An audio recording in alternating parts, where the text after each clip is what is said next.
Introduction: The Vertical Quest. Look at your feet for a moment. Most of our lives are lived on the horizontal. We walk along paved streets. We build on flat lots. We measure our world by the distance between point A and point B on a map. For thousands of years, the ground has been our sanctuary. It's where we grow our food. It's where we lay our foundations. It's safe. It's predictable. But every so often, humans decide that the ground isn't enough. Across the globe, hidden in the most inhospitable corners of the map, there are structures that defy every basic instinct of survival. These are places where home is a ledge smaller than a studio apartment, where safety is a sheer drop of 1,000 feet. Imagine standing on the edge of a jagged limestone needle in the heart of Georgia, or shivering on a wind-battered rock in the middle of the freezing Atlantic. Why did we go up there? This isn't just about the history of architecture, it's about the history of the human spirit. For some, it was about survival, escaping the reach of invaders who didn't have the stomach for the climb. For others, it was about the ultimate ego, building a palace so high that even the gods would have to look up. But for many, the climb was the point. They were looking for islands in the sky. They wanted to leave the noise, the filth, and the distractions of the world below. They wanted to get as close to the heavens as oxygen would allow. In this journey, we are going to explore 5 of the most impossible locations on Earth. We'll look at the engineering that shouldn't exist, the lives lived in total isolation, and the mysteries that still cling to these heights. We are moving away from the safety of the horizon. We are heading into the vertical. Welcome to the world of the impossible heights. Segment 1, the solitary pillar of Katskhi. In the deep, lush forests of western Georgia, a single limestone monolith rises out of the earth like a giant's finger pointing toward the clouds. It's called the Katskhi Pillar. It stands about 130 feet tall, roughly the height of a 13-story building, but it's not the height that stops you in your tracks. It's what is sitting right on top.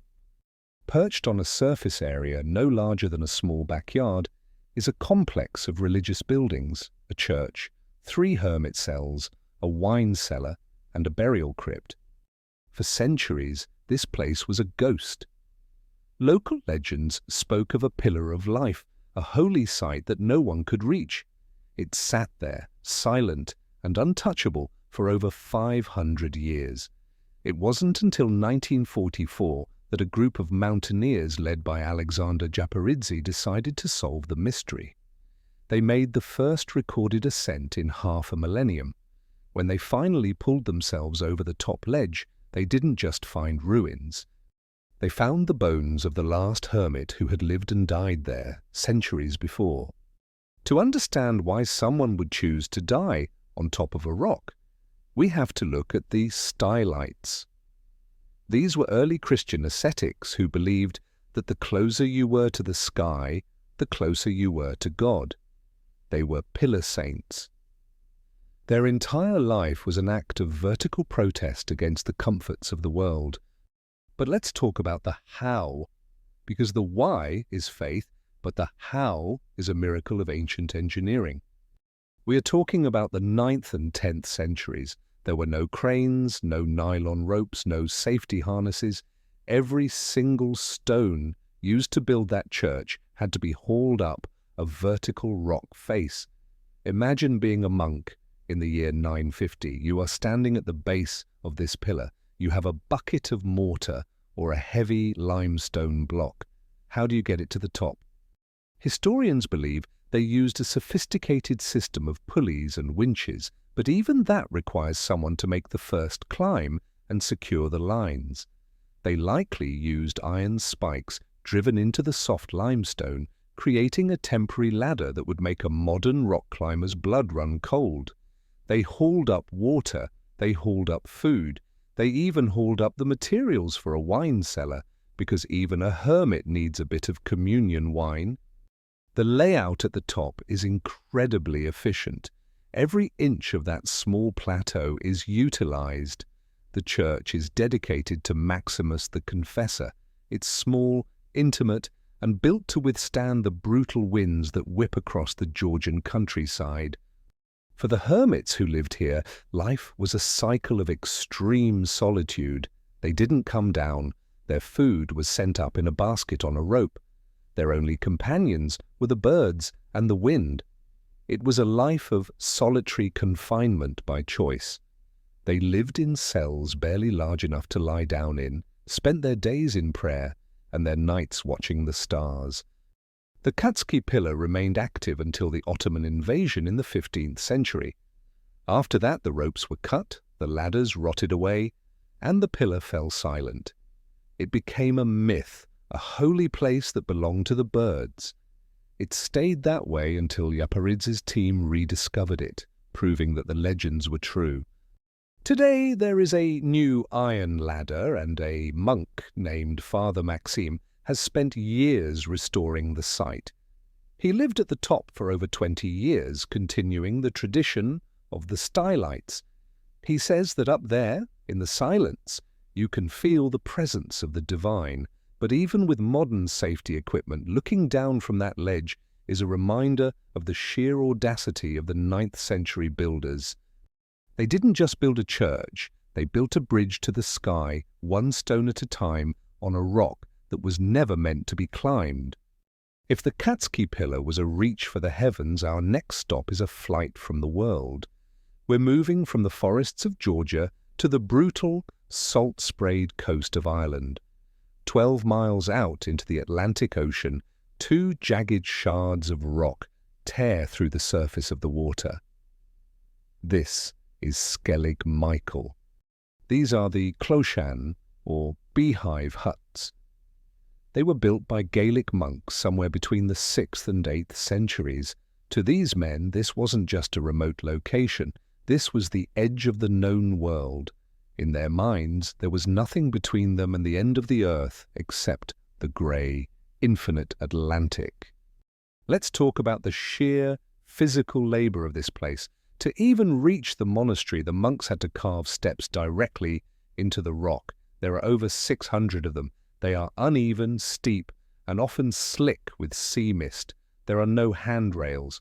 One slip doesn't just mean a broken bone, it means a 600-foot fall into the abyss. They climbed these steps every single day, carrying supplies, water, and stone. But the real mystery lies in the huts themselves. Look at the way these structures are built. This is dry stone masonry. That means there is no mortar, no cement, no glue holding these rocks together. The monks shaped each stone and layered them with a slight outward tilt. This allowed the relentless Irish rain to run off the exterior while keeping the interior bone dry. It is a feat of engineering that has survived for over 400 years. Think about that. These huts have stood through a millennium of Atlantic hurricanes, salt erosion, and freezing winters. While the great cathedrals of Europe were being built with the finest tools and massive labor forces, a handful of monks were on this rock, fitting stones together so perfectly that air couldn't even whistle through the cracks. What was life actually like for them? It was a life of sensory extremes. On one hand, you had the absolute silence of the cell. On the other, the deafening roar of the ocean and the cries of thousands of seabirds. Their diet was just as extreme. They couldn't farm. They lived on what the rock gave them. They ate fish, seal meat, and seabirds like puffins and razorbills. They gathered eggs from the cliffs. They grew tiny amounts of vegetables in lazy beds, man-made terraces where they painstakingly created soil out of seaweed and bird guano. Rainwater was their only source of hydration. They carved intricate channels into the rock to catch every drop of mist and rain, funneling it into stone cisterns. Every sip of water was a gift from the sky. You have to wonder about the psychological toll. These men weren't just hermits, they were spiritual warriors. They believed that by living in this desert in the ocean, they were facing the demons of the wilderness head-on. There was no escape, no privacy, just the stone, the sea, and the constant gnawing cold.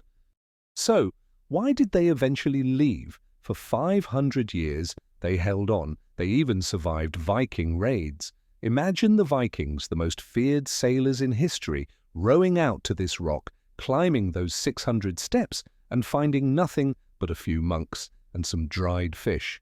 They eventually stopped coming because there was simply nothing worth stealing. The real enemy was the climate.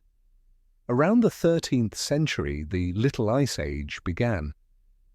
The weather in the North Atlantic turned colder, and the storms became more frequent and more violent. The monks' tiny gardens couldn't survive. The seas became too rough for their small skin boats to reach the mainland for supplies. Slowly, the edge of the world became uninhabitable. They abandoned the rock and moved to the mainland, leaving their stone city behind. Today, Skellig Michael stands as a silent monument to a level of faith we can barely wrap our heads around.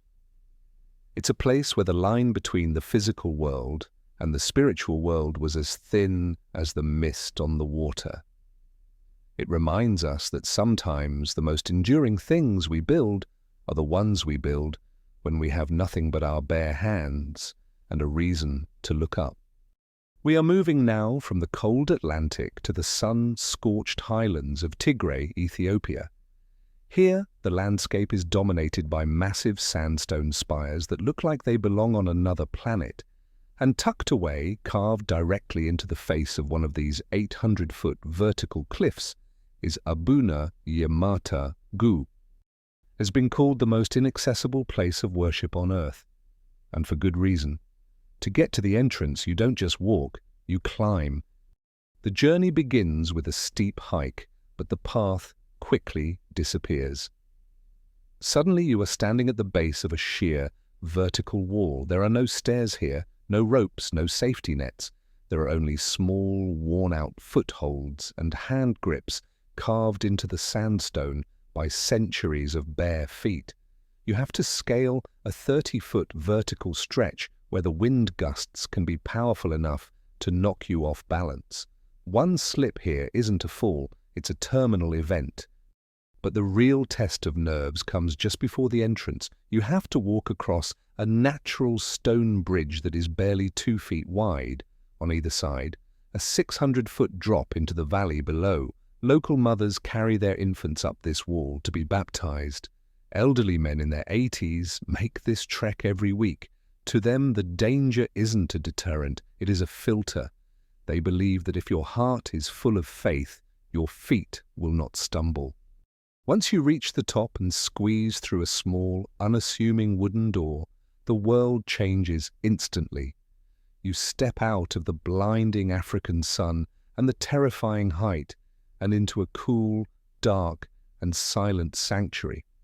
This church was carved out of the mountain in the 6th century, allegedly by one of the 9 saints who traveled from the Byzantine Empire to spread Christianity. It is a masterpiece of subtractive architecture. They didn't build this church, they hollowed it out. The first thing that hits you once your eyes adjust and your heart rate slows down is the color. Because the church is carved into a dry sandstone peak, far away from the humidity of the valleys, the preservation is miraculous. The walls and the domed ceiling are covered in vibrant frescoes that look like they were painted yesterday. You are surrounded by the faces of the apostles and the 9 saints, their large, watchful eyes staring back at you in the candlelight.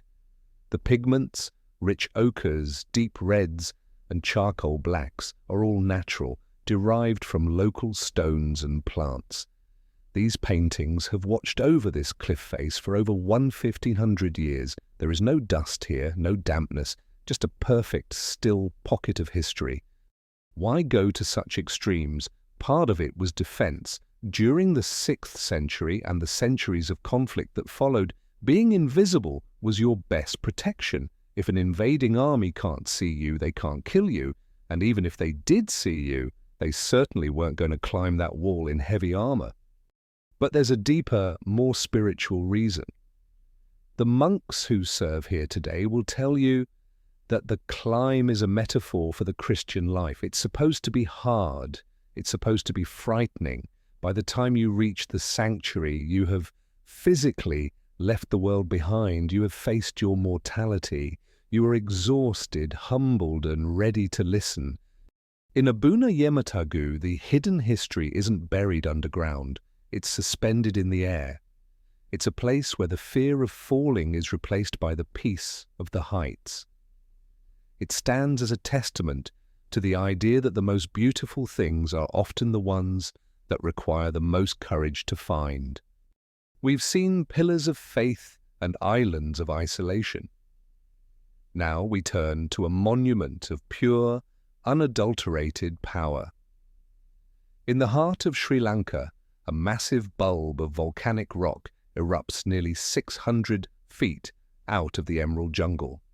This is Sigiriya, the Lion Rock. Unlike the monks of Skellig Michael or the hermits of Georgia, the man who built Sigiriya wasn't looking for God. He was looking for a throne that no one could reach. His name was King Kashyapa.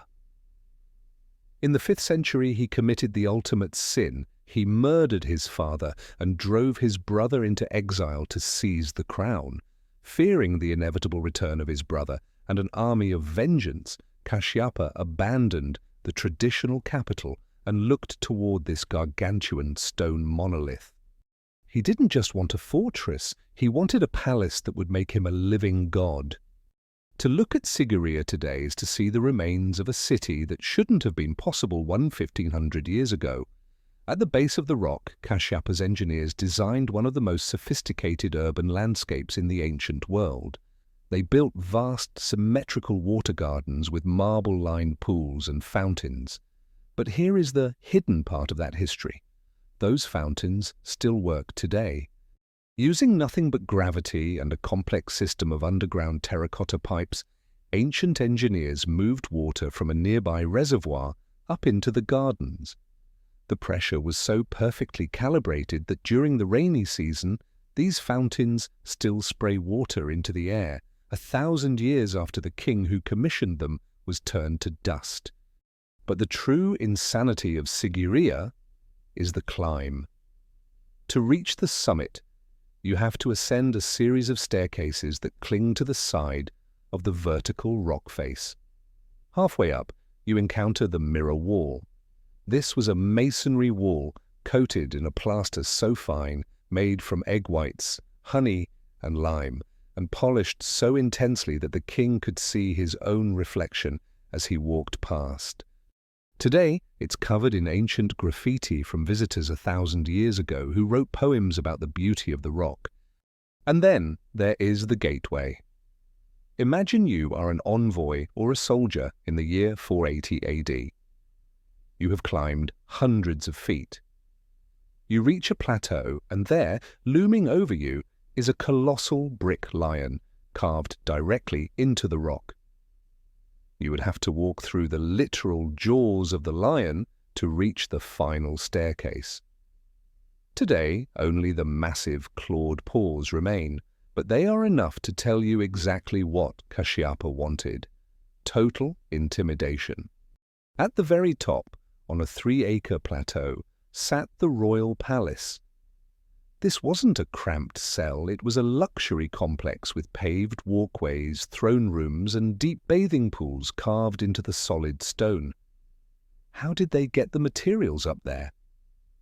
Historians believe a series of bamboo scaffolding and pulley systems were used, but the logistics of feeding and hydrating a royal court on a sun-baked rock are staggering. Every drop of water for the king's bath had to be channeled from the sky or hauled up the cliff. Kashyapa lived here for 11 years, watching the horizon for his brother's return. He had built the most untakeable fortress in the world. He was safe. He was high above the reach of men. But history has a way of finding you even on a mountain. When his brother finally returned with an army, Kashyapa didn't stay on his rock. In a moment of sheer hubris or madness, he rode down to meet the army on the plains. His elephant got stuck in a swamp, his troops fled, and rather than be captured, the king who built a palace in the sky took his own life on the ground. Sigiriya was abandoned as a palace almost immediately. It was handed over to Buddhist monks who turned the king's ego trip into a silent monastery. The fountains continued to spray, the lion's teeth eventually crumbled, and the jungle swallowed the base of the rock. It stands today as a haunting reminder that while you can build a home in the clouds, you can never truly escape the world you left below. Segment 5, Paro Taktsang, the Tiger's Nest.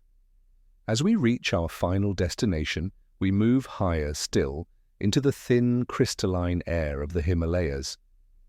We are in Bhutan, a kingdom where the mountains aren't just geography, they are sacred. And there, clinging to a granite cliff 10,000 feet above sea level, is Paro Taktsang. It is better known to the world as the Tiger's Nest. If Sigiriya was built on a foundation of fear and ego, the Tiger's Nest was built on a foundation of myth. The story goes back to the 8th century. It is said that Guru Rinpoche, the second Buddha, flew to this exact spot on the back of a tigress to subdue a local demon. He then spent 3 years, 3 months and 3 days meditating in a cave deep inside the cliff face. For centuries, that cave was a place of extreme pilgrimage, but it wasn't until 1692 that the physical monastery we see today was constructed. Think about that date. While the Enlightenment was beginning in Europe, the people of Bhutan were performing a feat of construction that seems to defy the laws of physics. The monastery is composed of 4 main temples and a series of residential buildings, all interconnected by rock-hewn steps and rickety wooden bridges. It doesn't just sit on the cliff, it is wedged into it. The sensory experience of this place is overwhelming. As you approach, the first thing you hear isn't the wind, it's the sound of a massive waterfall plunging 200 feet into a hidden abyss right next to the monastery. The air is thick with the scent of burning juniper and incense. Thousands of colorful prayer flags flutter in the wind, sending their spiritual vibrations out across the valley. But look at the architecture itself. Look at the whitewashed walls and the shimmering golden roofs. There is no flat ground here, none. Each building is anchored into the vertical rock. To build this, workers had to be suspended by ropes over a 3,000-foot drop. They moved timber, stone, and gold leaf up narrow, treacherous trails that turn into ice for months out of the year. Inside, the monastery is a labyrinth of dark, flickering rooms filled with golden statues and ancient tapestries. It is a place of profound silence, punctuated only by the low chant of monks and the occasional ring of a bell. Even today, there is no easy way up. You either walk for hours up a grueling, steep trail, or you hire a horse that navigates the narrow ledges with terrifying precision. The Tiger's Nest has survived fires and isolation, and it remains a living, breathing site of worship. It serves as the ultimate example of architecture in harmony with the impossible. It doesn't fight the mountain, it becomes a part of it. It is the final island in the sky on our journey, a place where the physical climb is inseparable from the spiritual one. We've travelled from the limestone pillars of Georgia to the storm-lashed rocks of Ireland. We've scaled the vertical churches of Ethiopia, walked through the lion's paws in Sri Lanka, and stood in the mist of the Bhutanese Himalayas. On the surface, these 5 places have nothing in common. They were built by different cultures for different gods and for different reasons. But there is a single, invisible thread that ties them all together. It is the human refusal to stay on the ground. These structures prove that when we are pushed to the edge, whether by faith, by fear, or by the simple need for silence, we don't just survive, we create. We take the most impossible landscapes on the planet, and we turn them into homes, fortresses, and sanctuaries. We live in a world that is increasingly grounded. We are connected, mapped, and tracked. But these secrets in the sky remind us that there is still a part of the human spirit that wants to be unreachable. They remind us that sometimes, to find what is truly important, you have to leave the safety of the horizon behind. You have to look up, you have to climb, and you have to build something that lasts right on the edge of the abyss. Because in the end, we don't build in the sky because it's easy. We build there because the view from the top is the only thing that makes the struggle of the climb worth it.